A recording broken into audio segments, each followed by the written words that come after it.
Les profs, TF1, se concèdent déjà sur le troisième volet. Depuis 2013, certains enseignants et leurs élèves cartonnent en salle, pour le meilleur mais surtout pour le pire. Adapté de la BD du même nom, les profs ont attiré 3,9 millions de spectateurs en avril 2013. Avec les profs 2, ce sont 3,4 millions de fans qui se sont précipités dans les salles 2 ans plus tard. Quand sera-t-il du troisième volet? Le scénario. En juillet 2015, alors que le second volet attire les foules en salle, le producteur Romain Reutemann évoque déjà un troisième prof. Pef, réalisateur des 2 premiers volets, note de la rédaction a très envie de faire un 3 et de réunir sa bande d'acteurs, explique-t-il alors au micro de nos confrères de BFM TV. Il commence déjà à réfléchir à un pitch. Silence radio ensuite, jusqu'à cette interview de Pierre-François Martin Laval, en février 2020, sur Europe 1, à l'occasion de son rôle dans la pièce Le Système Ribardier. Au micro d'Isabelle Morizet, l'ex-Robin des Bois confirme le projet. Là, j'ai démarré ma première séance d'écriture, de la suite des profs, les profs 3. À savoir si Kev Adams, qui jouait l'élève Boulard, sera présent dans le film malgré les années en plus, le réalisateur et scénariste préfère garder le mystère. J'ai des tours dans mon sac, j'ai des idées, a-t-il ainsi expliqué. Le casting.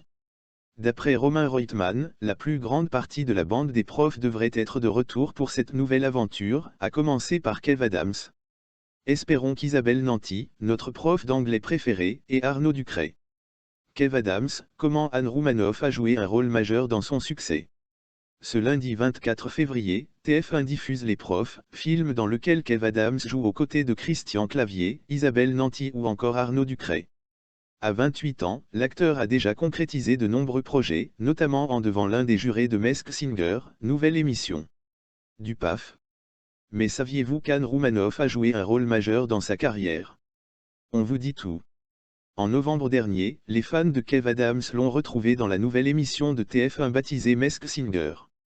Avec Enguin, Alessandra Sablette et Jarry, l'humoriste de 28 ans a tenté de démasquer les célébrités qui se cachaient derrière les masques. Un rôle de juré qui semble lui avoir plu. En effet, l'ex-compagnon d'Iris Mittener pourrait bien revenir dans la 2e saison du programme, comme il l'a laissé entendre en décembre dernier à Téléstar. Sur le principe, avec plaisir. Tout dépendra du planning, disait-il. Close. Volume-Bas-Off. Cette 2e saison de Masked Singer a été confirmée par Julien Degrotte, directeur de la veille et du développement du groupe TF1 apuremedia.com. La saison 2 est en préparation.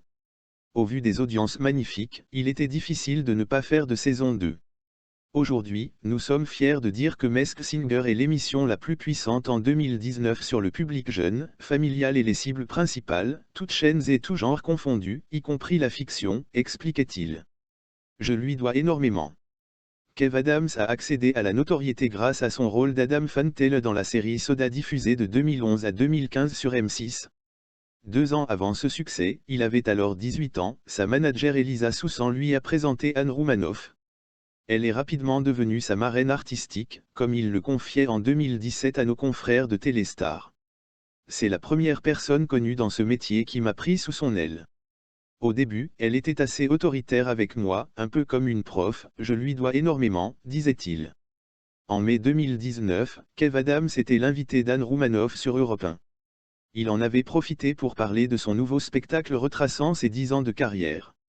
Je raconte comment je me sens dans la peau d'un mec qu'on considère comme l'humoriste des ados, alors que je vais avoir 30 ans, confiait-il. Sans précédent, les incendies en Australie ont détruit 20% des forêts. Des climatologues sont actuellement en train d'étudier les données liées à ces incendies pour déterminer à quel degré le dérèglement climatique en est responsable. Mais en attendant, dans une édition spéciale de la revue Nature Climate Change, des chercheurs australiens passent en revue d'autres aspects de ces feux de brousse. Saison aberrante. Selon l'une des études, entre septembre 2019 et janvier 2020, environ 5,8 millions d'hectares de forêts tempérées ont brûlé en Nouvelle-Galles du Sud et dans l'État de Victoria, soit la saison d'incendie la plus dévastatrice jamais enregistrée. Au milieu du printemps austral 2019, nous avons réalisé qu'une part très importante des forêts de l'Est australien pourrait être brûlée en une saison, a commenté Mathias Bauer, de la Western Sydney University. Ça a été un choc quand on a réalisé que cette saison était en fait complètement aberrante en termes de pourcentage de la partie continentale forestière brûlée, a-t-il indiqué à l'AFP. Et l'étude sous-estime probablement les chiffres, la Tasmanie n'ayant pas été incluse dans les données. En moyenne, moins de 2% des forêts australiennes sont détruites chaque année par le feu. Dipôle de l'océan Indien. Une autre étude se penche sur les conditions ayant aggravé les destructions provoquées par les incendies, une sécheresse de plusieurs années sur le bassin du Murray. Andrew King, de l'Université de Melbourne, et ses collègues ont ainsi étudié un phénomène appelé le dipôle de l'océan Indien, DOI, qui influence directement le niveau des précipitations en Australie notamment. Ainsi, quand la température de la surface de la mer est plus chaude que la normale dans l'est de l'océan Indien, avec des eaux plus froides à l'ouest, cela provoque habituellement des pluies plus importantes dans le sud-est de l'Australie. Les chercheurs estiment que la sécheresse subie par la majeure partie de l'Australie depuis 2017 est liée à une baisse de fréquence de ce type d'événements météo en raison du réchauffement de l'ensemble des océans. Ainsi, selon eux, l'hiver austral 2016 a subi des précipitations importantes, liées à un événement DOI, mais depuis, le bassin de Murray a enregistré 12 saisons consécutives de pluie en dessous de la moyenne, soit la plus longue période depuis 1900. Une situation qui risque de se reproduire de plus en plus souvent. Cela veut dire que nous devons nous attendre à plus de saisons sèches en Australie, et possiblement plus de sécheresse, a expliqué Andrew King à l'AFP. Regardez Beyoncé Perform XO et Halo. Lundi après-midi, à l'intérieur du Staples Center, Beyoncé a inauguré la célébration commémorative de Kobe Bryant avec une superbe interprétation de deux de ses chansons les plus populaires. Soutenue par une chorale, Beyoncé a commencé son hommage à Kobe, Gianni et les 7 autres personnes qui ont perdu la vie dans un accident d'hélicoptère avec l'une des chansons préférées de Kobe, XO. Les paroles ont pris un nouveau sens lorsque Beyoncé a chanté la chanson en mémoire. Nous n'avons pas pour toujours bébé, la lumière du jour nous gâche, tu ferais mieux de m'embrasser avant la fin de notre temps, a chanté Beyoncé. En plus de XO, Beyoncé a également chanté le refrain de Halo, une autre chanson qui a frappé différemment dans le contexte du mémorial. Je suis ici parce que j'aime Kobe, a-t-elle déclaré. Vous pouvez suivre les mises à jour en direct ici. Accusé d'avoir inventé une agression, l'acteur Jussie Smollett plaide non coupable. Quel rôle jouait-il vraiment cette fois? Celui de la victime injustement accusée, ou celui d'un affabulateur qui maintient ses déclarations? L'acteur américain Jussie Smollett a plaidé, lundi 24 février, non coupable de nouvelles accusations en lien avec l'agression dont il affirme avoir été victime au début de 2019 à Chicago, mais que les autorités locales soupçonnent d'être inventées.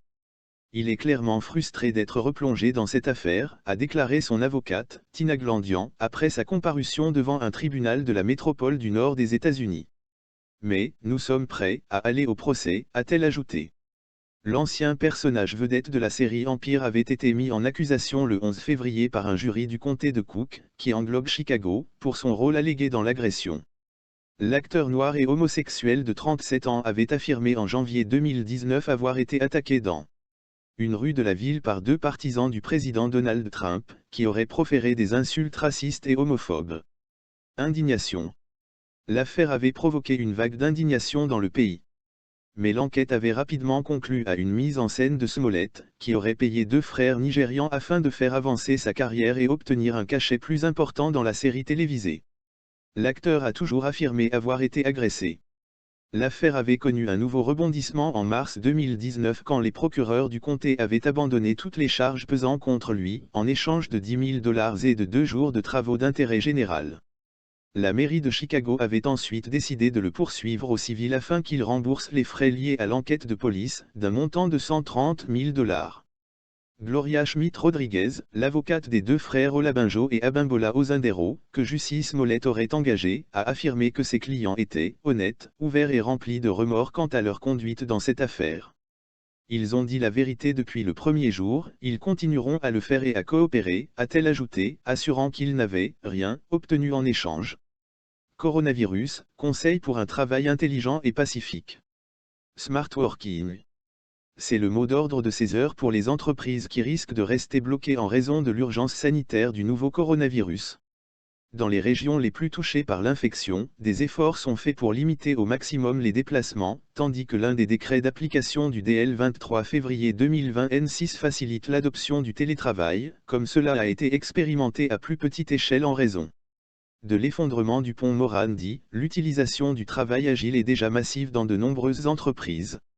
Ces jours de blocus forcés pourraient même être un accélérateur de changement, dit-il Alessio Vecchierese, PDG de Metodo Italia, cabinet de conseil spécialisé dans l'accompagnement des entreprises dans les processus de conduite du changement avec Digital Attitude et E-Company, deux startups tournées vers la transformation numérique. Depuis un certain temps, une transformation culturelle est en cours concernant les modèles d'organisation au travail et de nombreuses réalités, en particulier les plus grandes et les plus internationales, sont prêtes à faire face à la situation que nous vivons.